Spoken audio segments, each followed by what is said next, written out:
Kalau mau cabai master tumbuh dari awal, kuncinya itu cuma satu, pemupukan dari awal pindah tanam. Banyak petani yang sering bingung soal pemupukan ini, mau pupuk apa dulu yang dimasukin dan lain-lain.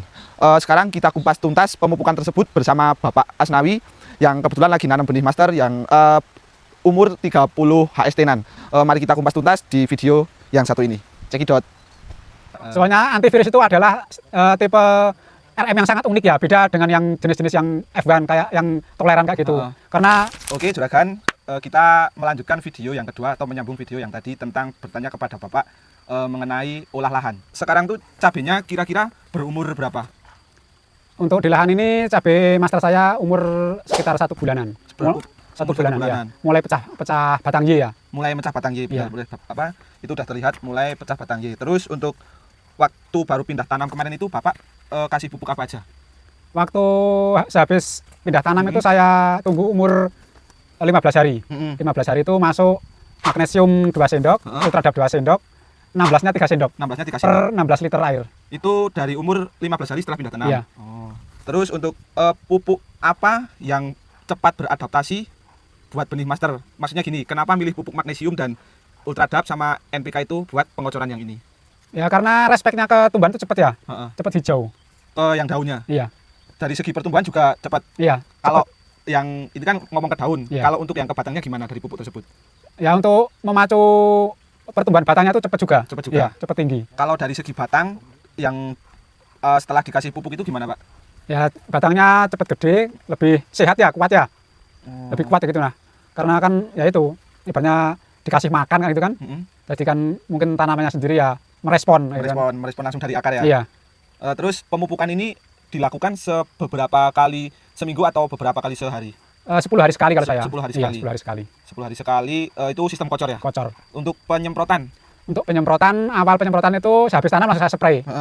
Itu yang pertama itu insek yang penting itu. Yang penting, iya, insek lah. Inseknya itu Prevaton. Prevaton terus? Ya, sama fungisida antrakol dikit-dikit, sama pupuk daun Modern Fall. Pakai Modern Fall. Iya. Itu langsung ngaruh ke yang daun ya? Iya. Tapi untuk ini kan masih banyak PR, Pak. Iya. Soalnya masih itu ada yang ulatnya itu kan masih banyak. Iya, itu iya. Kedepannya mau dikasih apa kalau obat ulatnya? Ya kalau masih mempan ya yang dosis rendah, yang murah gitu aja. betul itu yang dicari kayak gitu. Kalau apa tambahan pupuk kocor atau semprot itu ada juga nggak? Atau cuman yang tadi Bapak sebutin doang? Kalau saya cuma itu aja biasanya itu. Mungkin ya nanti kalau masa pembuahan ya mungkin tambah grower gitu aja lah. Ya kalau ada rezeki ya yang dosisnya lebih tinggi lagi. Pakai? Ya kalau bisa Novatek, kalau ada yang 21 gimana? Betul.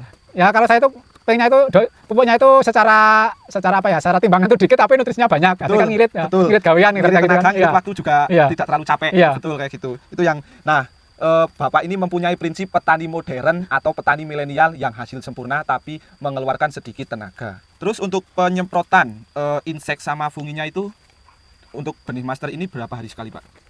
Untuk penanganan perawatan benih master ini ya itu insek. Kalau yang pertama carikan ada yang dosis-dosis yang rendah, yang murah-murah aja. Sambil berdoa moga-moga jos gitu aja. Amin. Menyambung lagi yang awal ya. Pengalaman itu terdepan, terus yang akhir itu baru yang bejo. Iya.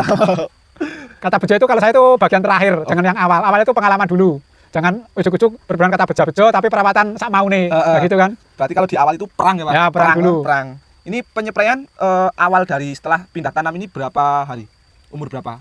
Ya itu habis tanam langsung saya spray biasanya itu. Ya untuk mengantisipasi serangan ya itu kadang belalang, kadang jangkrik. Betul. Tapi kalau serangannya itu jangkrik saya biasanya kasih itu campuran metindo sama dedak kayak gitu. Tak mix, saya tabur-taburkan di sekitaran batang tapi jangan dekat. Kalau dekat panas biasanya nanti batangnya hangus ya. Panas-panas itu. Apa furadan juga bisa. Furadan juga bisa. Yang penting dosisnya itu dikit-dikit aja. Gitu ya. Nah, itu tips dari Bapaknya itu kalau mau ngasih insek yang buat mengantisipasi kayak jangkrik terus siput dan sejenisnya itu pakai furadan juga bisa, metindo mix katul juga bisa. Tapi kalau serangannya siput pakai toksiput. Pakai toksiput. Ya, tergantung serangannya aja, kita nanti lihat kan nanti bisa ada yang mati. Terus nanti di bambu saya itu ada apa? Kalau siput kan biasanya ada tainya itu. Nah, itu kalau yang makan siput ya kita pakai toksiput, tapi kalau di pengerek batang itu jangkrik. Ya itu jangkrik itu ya itu pakai metindo mix sama dedak kayak gitu, katul. Ternyata ya juragan, pengalaman Bapaknya ini lebih mantap. Ya ilmunya di ilmu percabean lebih istimewa lah. Terus satu lagi nih, Pak. Dari sekian lama nanam cabai ini pernah nggak overdosis pupuk atau overdosis insek dan fungi? Kalau untuk overdosis enggak ya? Enggak. Ya saya akan ya dikit-dikit Yang penting itu kita itu misal ketemu sama petani itu berlagak bodoh aja, ya kan? Jangan sok tahu. Kita serap ilmunya aja dulu. Yang masuk akal, yang murah itu kita serap. Tapi kalau yang mahal ya kita sesuaikan kantong, tidak usah dipakai. Kalau bisa itu apa-apa itu cari yang murah-murah dulu aja gitu aja. Tapi ya itu misal kita punya teman yang lebih senior ya kita itu merendah aja, jangan sok tahu. Kita serap ilmunya yang bagus-bagus itu. Kan malah gratis, nggak usah kuliah di dunia pertanian dapat ilmu kayak itu kan. Kayak gitu. Tekniknya bertani itu kayak gitu. Kalau ada yang ilmu yang gratis kenapa harus yang bayar gitu kan. Berarti prinsipnya merendah untuk meroket. Kayak gitu kan. Terus ini tips dari Bapak ini yang untuk petani yang mau tanam benih master atau cabai lain yang antivirus lah, itu tips dari Bapak gimana? Ya untuk tips saya ya pengalaman saya pribadi yang ya baru sebentar lah, baru 2001-an main cabai. Ya kalau mau belajar tanam cabai itu yang penting itu lahan. Carilah lahan yang masih steril, yang belum pernah ditanami cabai, lokasinya itu panas full pagi dan sore harus panas. Lahan bagus tapi kok panas mataharinya itu yang pagi kurang, sore kurang, tetap nggak maksimal. Betul. Nah itu lahan untuk yang bisa dikatakan lahan bagus itu yaitu lahan yang belum pernah ditanami cabai, terus lahan yang punya panas matahari yang pagi full, sore full. Nah, itu bisa dikatakan lahan super kayak gitu. Nah, untuk air kan bisa kita akali. Kalau lahan sulit ya bisa melalui sistem irigasi drip atau apalah kayak gitu. Tapi kalau airnya gampang ya irigasi normal lah gitu. Emang soalnya kalau cabai itu minimal 1 hari 6 jam ya. Iya. Kena sinar matahari. Nah, oke Juragan.